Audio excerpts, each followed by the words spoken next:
Good morning students. मैं रजनीश कुमार, सहायक प्राचार्य राजनीतिक विज्ञान विभाग, जमुनीलाल महाविद्यालय हाजीपुर वैशाली। इस ऑनलाइन लेक्चर में आप सभी का हार्दिक स्वागत करता हूं। छात्रों, आज हम लोग अंतर्राष्ट्रीय राजनीति में एक बहुत ही महत्वपूर्ण विषय शीत युद्ध, कोल्ड वार पर परिचर्चा करेंगे। कोल्ड वार के विषय में, उसके विकास के बारे में, उसके कारण के बारे में और उसके प्रभाव के बारे में हम एक विशद जानकारी प्राप्त करने की कोशिश करेंगे। जैसा कि आपको पता है कि अंतर्राष्ट्रीय राजनीति में कुछ घटनाओं का बहुत ही व्यापक प्रभाव पड़ा है, विशेषकर प्रथम विश्व युद्ध, द्वितीय विश्व युद्ध और द्वितीय विश्व युद्ध के बाद जो द्विध्रुवीय व्यवस्था है, उस द्विध्रुवीय व्यवस्था के उपरांत एक ध्रुवीय व्यवस्था के आधार पर ही हम अंतर्राष्ट्रीय राजनीति के जो व्यवहार हैं, राज्यों के जो व्यवहार हैं, उसका हम समग्र अध्ययन कर पाते हैं और जो राष्ट्रों की जो नीति है, राष्ट्र के जो विचार हैं, जो व्यवहार हैं, उसका हम संपूर्ण ज्ञान प्राप्त करते हैं। आज हम लोग इस शीत युद्ध के विषय में जानेंगे। जैसा कि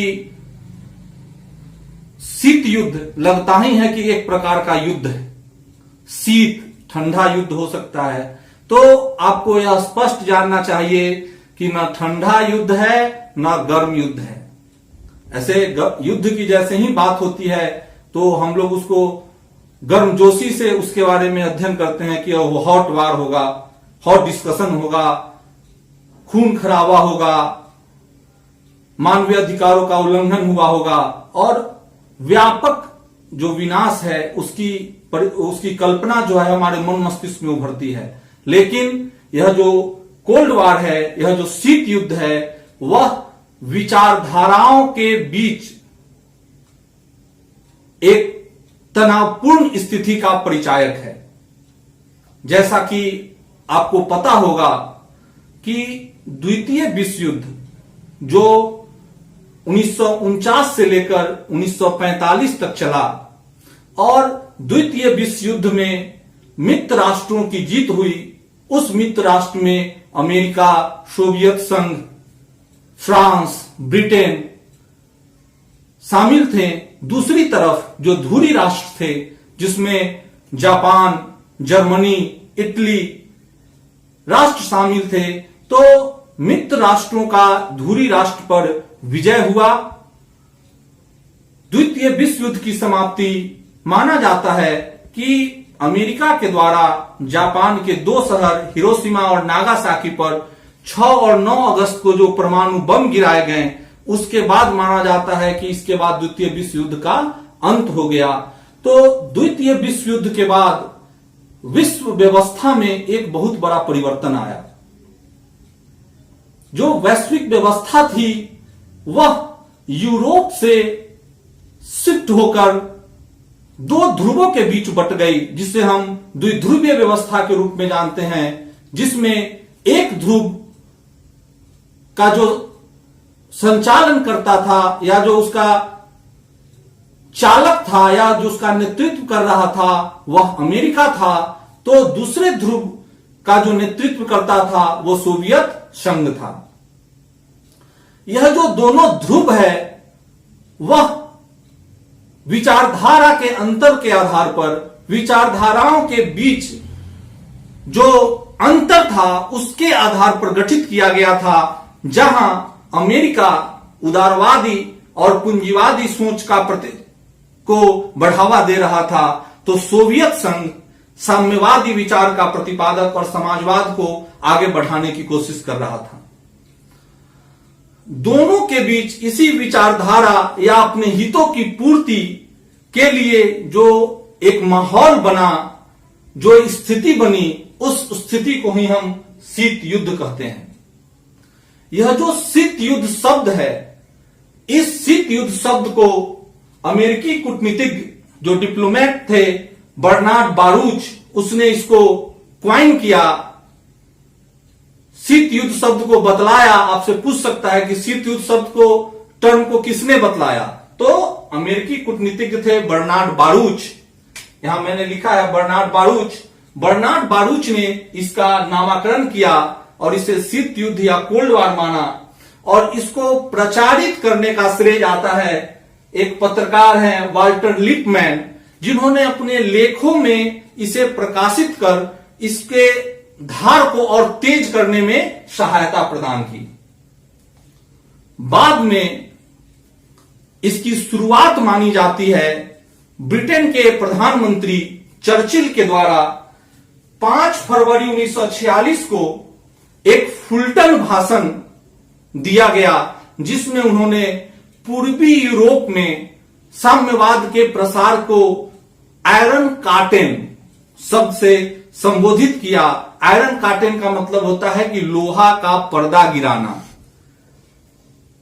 यानी उनका कहना था कि इस साम्यवाद के प्रसार को या इस साम्यवाद को रोकने के लिए हमें प्रयास करना चाहिए, और जो साम्यवादी प्रसार हो रहा था उसको उन्होंने आयरन कार्टेन की संज्ञा प्रदान की। और माना जाता है कि शीत युद्ध का वास्तविक शुरुआत जो है यह चर्चिल के इस फुलटन भाषण से प्रारंभ हो जाता है। लेकिन इस शीत युद्ध की बीज जो है वह मार्क्सवादी विचार या जो साम्यवादी विचार थे,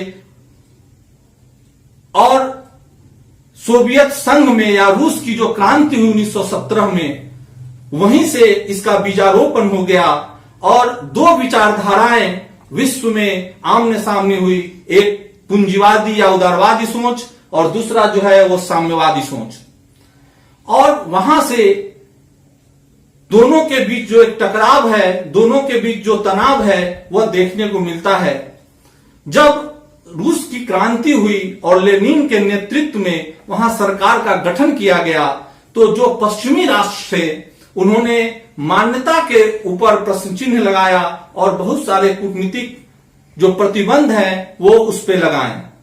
बाद में यह और प्रखर रूप से तब समझ सामने आया जब सोवियत संघ को राष्ट्र संघ की सदस्यता से निलंबित कर दिया गया, राष्ट्र संघ से उसे बाहर कर दिया गया।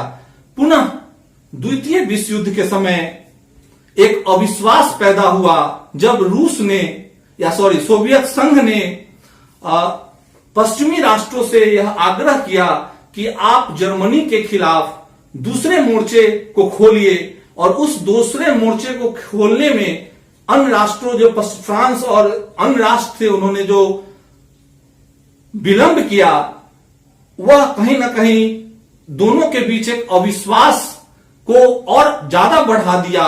और जब द्वितीय विश्व युद्ध की समाप्ति हुई तो यह जो फुलटन भाषण था उस खाई को उसने और ही बड़ा कर दिया और वैश्विक स्तर पर स्पष्ट रूप से विचारधारा के आधार पर 2 ध्रुवों का बंटवारा हो गया, और उस 2 ध्रुवों का जो प्रतिफल था वह था शीत युद्ध। उन दोनों ध्रुवों के का जो तनाव था वह उसका प्रतिफल था यह शीत युद्ध, यह कोल्ड वार। अब हम लोग इस चीज को समझें कि किस प्रकार इसका प्रचार और प्रसार हो रहा था। अमेरिका का मानना था, उस समय एक और घटना साथ में घट रही थी कि द्वितीय विश्व युद्ध के समाप्ति के बाद एशिया, अफ्रीका और लैटिन अमेरिका में नए राष्ट्रों का उदय हो रहा था। नए राष्ट्रों का उदय का मतलब कि वह ब्रिटेन, फ्रांस या अन्य राष्ट्रों से स्वतंत्र हो रहे थे। उनकी एक स्वतंत्र भूमिका अंतर्राष्ट्रीय राजनीति, विश्व राजनीति में होने वाली थी, और दोनों ध्रुव यह प्रयत्न कर रहा था कि यह जो स्वतंत्र राष्ट्र है उसको अपने खेमे में मिलाया जाए और अपनी शक्ति का प्रसार किया जाए। अपने अंतर्राष्ट्रीय राजनीति में मॉर्गेनथाउ का सिद्धांत पढ़ा होगा। मॉर्गेनथाउ ने पॉलिटिक्स एमंग नेशन अपनी पुस्तक में लिखा है कि अंतर्राष्ट्रीय राजनीति शक्ति का संघर्ष है। राष्ट्र जो है अपनी शक्ति को प्राप्त करना चाहता है, और न ही वह प्राप्त करना चाहता है बल्कि उसको हमेशा बढ़ाने का प्रयत्न करते रहता है और यह जो प्रयत्न है वह कहीं ना कहीं अंतर्राष्ट्रीय राजनीति में संघर्ष को बढ़ावा देता है। तो यह जो मॉर्गेनथाउ का जो सिद्धांत था वह द्वितीय विश्व युद्ध के बाद राष्ट्रों में सही वास्तविक रूप से दिख रहा था और उसी का प्रतिफल था यह कोल्ड वॉर।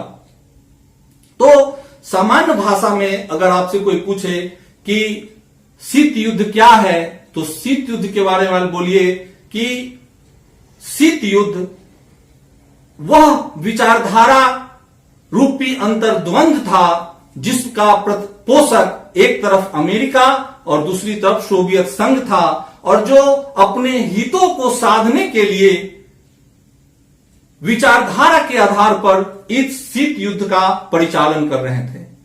यह राष्ट्रों के बीच आमने सामने या प्रत्यक्ष रूप से कोई युद्ध या लड़ाई नहीं लड़ी जा रही थी, बल्कि छद्म युद्ध के द्वारा इस शीत युद्ध का संचालन किया जा रहा था और राष्ट्र की सेनाएं आमने सामने न हो रही थी, लेकिन विश्व में हमेशा यह तनाव बना रहता था कि कभी भी तृतीय विश्व युद्ध की स्थिति उत्पन्न हो जाएगी।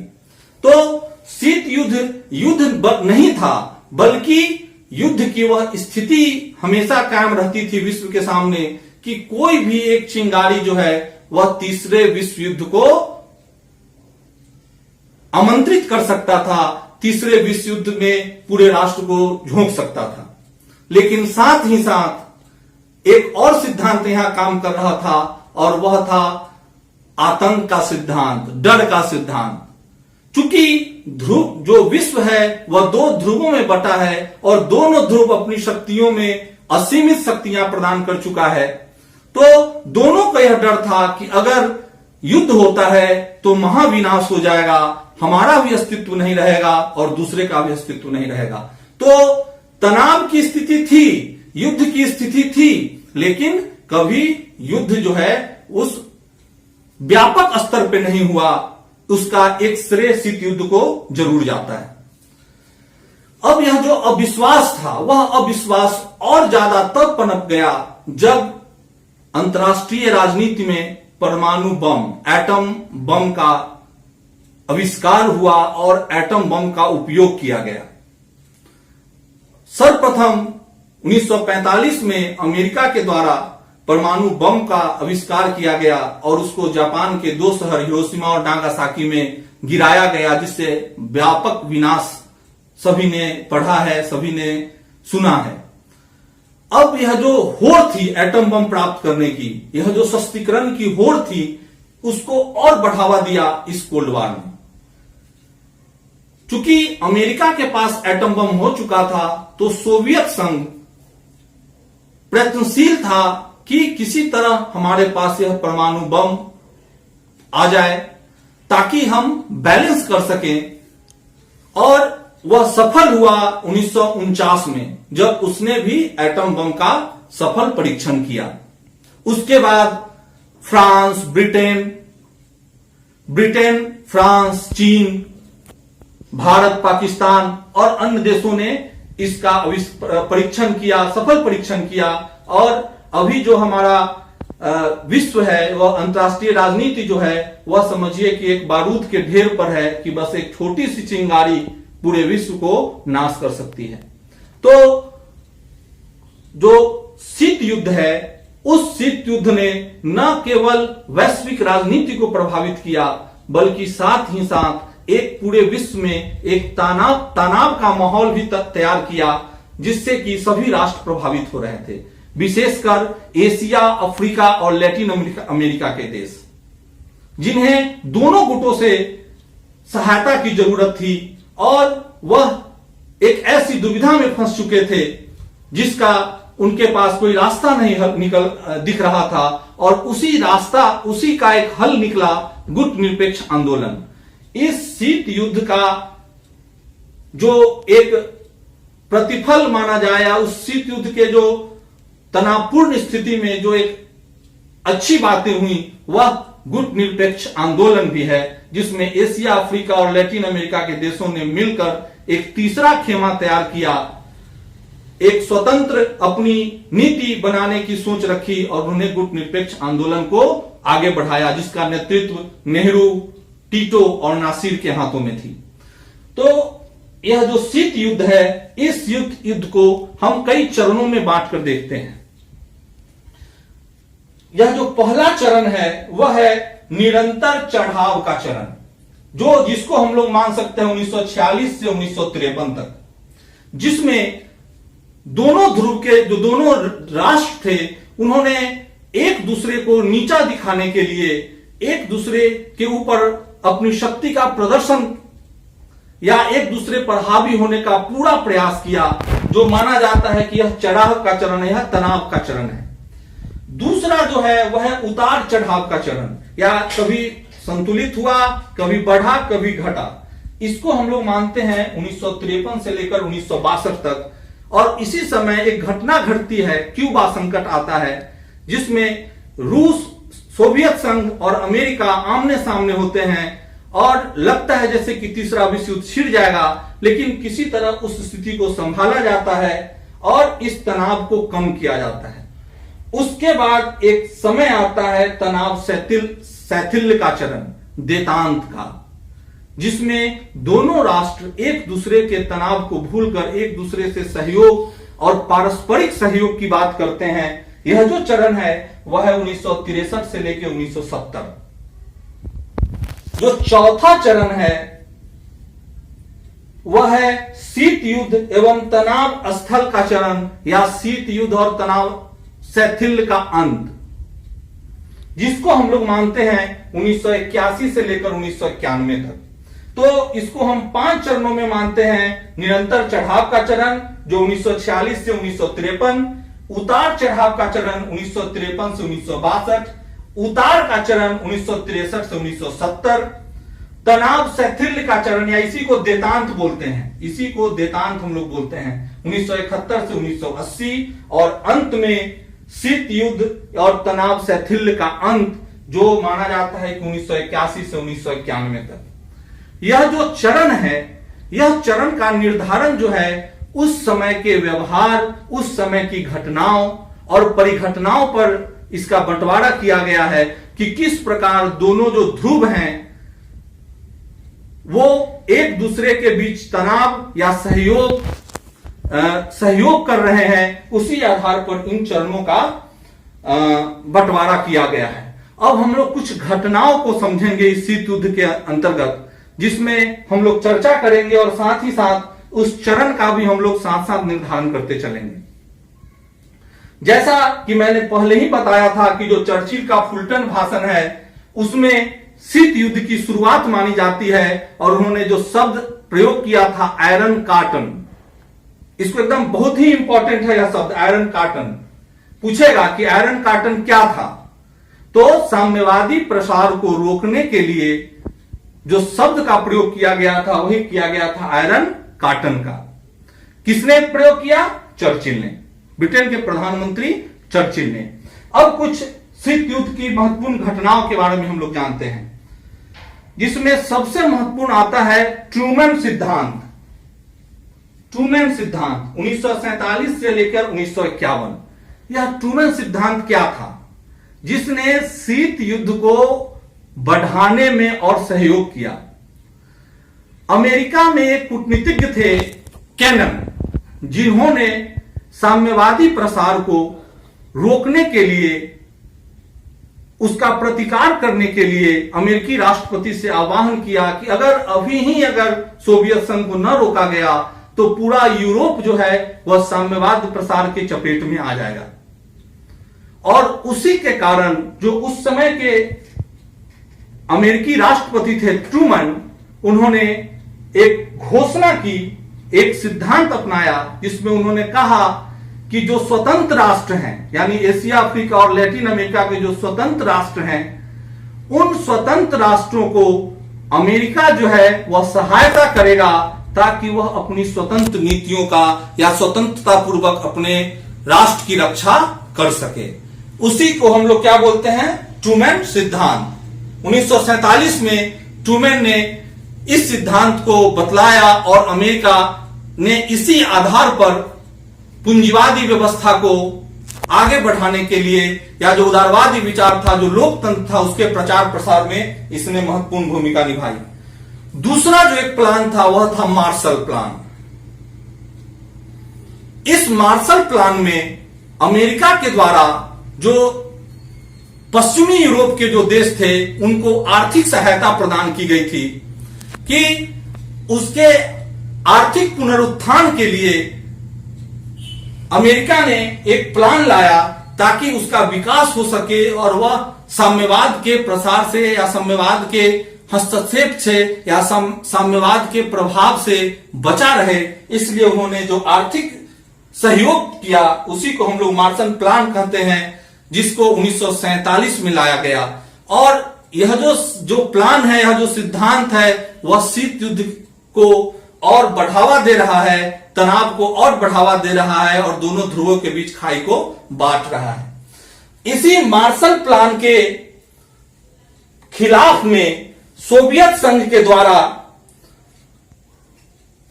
एक योजना लाई जाती है जिसमें वह पूर्वी यूरोप के देशों को भी आर्थिक सहायता प्रदान करता है ताकि जो पूंजीवादी व्यवस्था है उस पर भी रोक लगाई जा सके। तो यह जो क्रिया प्रतिक्रिया है वह चलती रह रही है। उसके बाद कुछ घटनाएं घटती हैं, जैसे 1950 का कोरिया युद्ध। उत्तरी कोरिया दक्षिणी कोरिया पर आक्रमण कर देता है। उत्तरी कोरिया का समर्थक सोवियत संघ है और दक्षिणी कोरिया का समर्थक अमेरिका है और दोनों में युद्ध छिड़ जाता है और उस युद्ध का अंत जो 1953 में हो जाता है। उस युद्ध के कारण भी दोनों ध्रुवों के बीच तनाव उत्पन्न होता है। उससे भी महत्वपूर्ण एक घटना घटती है 1949 में, जब चीन में साम्यवादी पार्टी का शासन स्थापित होता है। और जैसे ही चीन माओ त्से तुंग के नेतृत्व में साम्यवादी शासन की स्थापना करता है, कम्युनिस्ट पार्टी वहां अपनी सरकार का गठन करती है और राष्ट्रवादी पार्टी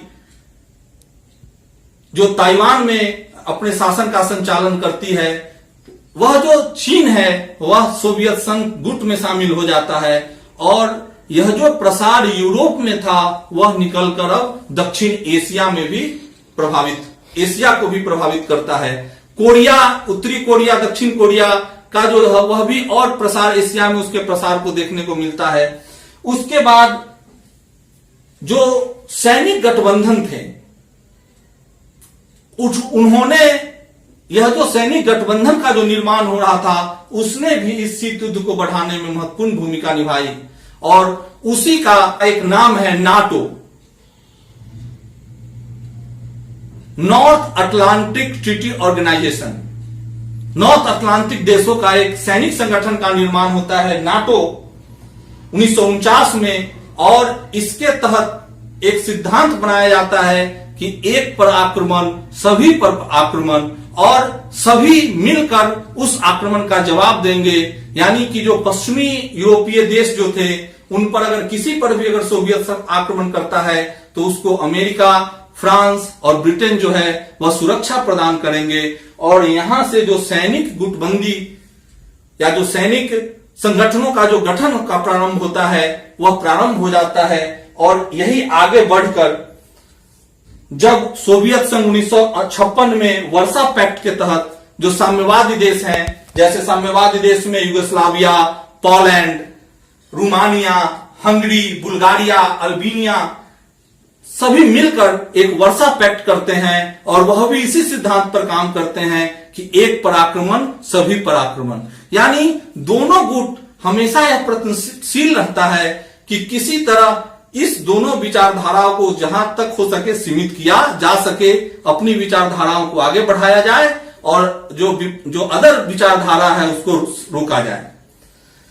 उसके बाद 1954 में वियतनाम संकट आता है जिसमें अमेरिका और सोवियत संघ दो खेमे में बढ़ जाते हैं और जो सबसे महत्वपूर्ण है वह है क्यूबा संकट। जब क्यूबा में साम्यवादी सरकार कास्त्रो की सरकार होती है और क्योंकि क्यूबा जो है वह अमेरिका के काफी नजदीक है और क्यूबा में सोवियत संघ मिसाइल की तैनाती करता है जिसका अमेरिका विरोध करता है और एक समय ऐसा लगता है कि दोनों तीसरे विश्व युद्ध को लगभग तीसरे विश्व युद्ध की ओर विश्व पहुंच चुका है, लेकिन ख्रुश्चेव और निक्सन की जोड़ी इस समस्या का बखूबी हल निकालती है और हम इस क्यूबा संकट से बचते हैं। तो यहां तक जो तनाव है वह बढ़ता है, नीचे उतरता है, यानी उतार चढ़ाव देखने को मिलता है। लेकिन इस क्यूबा संकट के बाद एक विश्व के सामने एक राहत की बात आती है कि दोनों देश अब कम से कम एक दूसरे से सहयोग की भी भावना को अपनाते हैं, क्योंकि इस 62 तक बहुत सारे देश जो है वो परमाणु शस्त्र से जो है वो अब लैस हो चुके हैं। अब कोई भी आदमी आतंक की राजनीति से उसको डरा नहीं सकता है। तो शीत युद्ध में जो यह परिवर्तन है उसके कुछ अंतर्राष्ट्रीय प्रभाव भी पड़ते हैं। दूसरा कि जो 47 से लेकर जो 53 का जो पहला चरण है उसमें दो प्रमुख व्यक्तियों का प्रभाव अंतर्राष्ट्रीय राजनीति में ज्यादा दिखता है। वह है सोवियत संघ के राष्ट्रपति स्टालिन का और अमेरिकी राष्ट्रपति ट्रूमैन का। स्टालिन का मानना था कि जो मेरे साथ नहीं है वह विपक्षी के साथ है और इस आधार पर वो अपने प्रचार और प्रसार और अपने दायरे को बढ़ाने की कोशिश करते हैं। माओ उसने उसी समय कहा था कि विश्व के पास दो ही रास्ते हैं, एक पूंजीवाद के और दूसरे साम्यवाद के। एक रास्ता अमेरिका की ओर जाता है और दूसरा सोवियत संघ की ओर जाता है। तो स्पष्ट मतलब कि यह था, व्यापक तौर पर दोनों अडिग थे कि हम एक दूसरे की विचारधाराओं को रोकेंगे। लेकिन 1952 में ट्रूमैन का भी शासनकाल की समाप्ति होती है और 53 में एक घटना घटती है कि स्टालिन की मृत्यु हो जाती है। तो दोनों ध्रुवों के नेतृत्व में परिवर्तन होता है। एक तरफ निक्सन या अन्य लोगों की राष्ट्रपति के रूप में नियुक्ति होती है, तो दूसरे तरफ ख्रुश्चेव या अन्य लोग जो हैं वो पद धारण करते हैं और दोनों चाहते हैं कि अब इस तनाव को खत्म किया जाए, सौहार्द का वातावरण बनाया जाए और विकास की ओर आगे बढ़ा जाए। क्योंकि दोनों ध्रुवों ने सशक्तिकरण की होड़ में बहुत सारे पैसे का अपव्यय कर दिया था और उस अपव्यय के कारण बहुत सारी समस्याएं उत्पन्न हो रही थी। तो अब था कि इस तनाव को किसी तरह दूर किया जाए। तो यह जो शीत युद्ध है, यह जो शीत युद्ध के जो चरण हैं, उस चरणों में जो कुछ कुछ घटनाएं घटी हैं वह हम लोगों ने इस परिचर्चा के अंतर्गत जाना और इसी परिचर्चा के अंतर्गत हम लोग कुछ कुछ सम्मेलन को भी जाने। जैसे जो तनाव शैथिल्य का चरण है उसमें अमेरिका और सोवियत संघ के बीच बहुत सारे सम्मेलन किए गए जिसमें यूरोप और एशिया अफ्रीका के राष्ट्र शामिल हुए और उन्होंने निशस्त्रीकरण पर जोर दिया। उसी समय 1968 में एनपीटी की बात होने लगी, बाद में सीटीबीटी की बात होने लगी, साल्ट 1 साल्ट 2 जैसे चीज आए जो शस्त्रीकरण के होड़ से निकलने की एक प्रयास थी। और इन सभी घटनाओं परिघटनाओं ने कहीं न कहीं जाकर जो यह जो शीत युद्ध था उसके तनाव को कम करने की कोशिश की। जो सबसे महत्वपूर्ण माना जाता है जो चरण है वह 1981 से 91 का, जिसमें सोवियत संघ में सत्ता का परिवर्तन होता है और मिखाइल गोर्बाचोव की सरकार आती है सोवियत संघ में। और जो नीति मिखाइल गोर्बाचोव की जो खुलेपन की नीति थी उसके आधार पर सोवियत संघ का विखंडन हो जाता है, बर्लिन की दीवारें गिर जाती हैं और अन्य जो भी साम्यवादी देश थे वहां पर साम्यवादी का विचार सरकार का पतन हो जाता है और माना जाता है कि यहां से ही शीत युद्ध का अंत हो गया। तो शीत युद्ध के प्रारंभ से लेकर अंत तक, चूंकि सोवियत संघ कई राष्ट्रों में बंट गया और उसका जो मुख्य प्रतिनिधित्व करने वाला रूस था, उसकी आर्थिक स्थिति उतनी अच्छी नहीं थी कि वह अमेरिका के साथ प्रतियोगिता कर सके, तनाव को बढ़ा सके। तो 1991 के बाद जो है माना जाता है, यह 90 नहीं 1991 के बाद यह माना जाता है कि जो विश्व है वह द्विध्रुवीय से एक ध्रुवीय में बदल गई, और जहां अमेरिका का वर्चस्व था और अभी जो वर्तमान परिस्थिति है वह एक ध्रुवीय से बहुध्रुवीय की ओर बढ़ती जा रही है, जिसमें एक तरफ अमेरिका है, दूसरी तरफ रूस है। तो एशिया में भी दो शक्तियां उभर कर सामने आ रही हैं, चीन के रूप में, भारत के रूप में, उधर जर्मनी है, जापान है। तो जो बहुध्रुवीय व्यवस्था अभी जो है वो आपको अंतर्राष्ट्रीय राजनीति में देखने को मिलती है, वह कहीं ना कहीं इसी शीत युद्ध का प्रतिफल है। और इसी शीत युद्ध का प्रतिफल भी जो है वह गुटनिरपेक्षता के रूप में हम लोग देखते हैं। इस गुटनिरपेक्षता को हम अगले लेक्चर में इसको समझेंगे कि क्या गुटनिरपेक्ष आंदोलन था, कौन इसके प्रणेता थे और उसकी क्या प्रासंगिकता है। तो आज हम लोगों ने इस शीत युद्ध के बारे में जाना। इससे संबंधित अगर कोई भी प्रश्न है या आपके जो सुझाव हैं वो सादर आमंत्रित हैं। तब तक आप अपने घर में रहें, सुरक्षित रहें। धन्यवाद।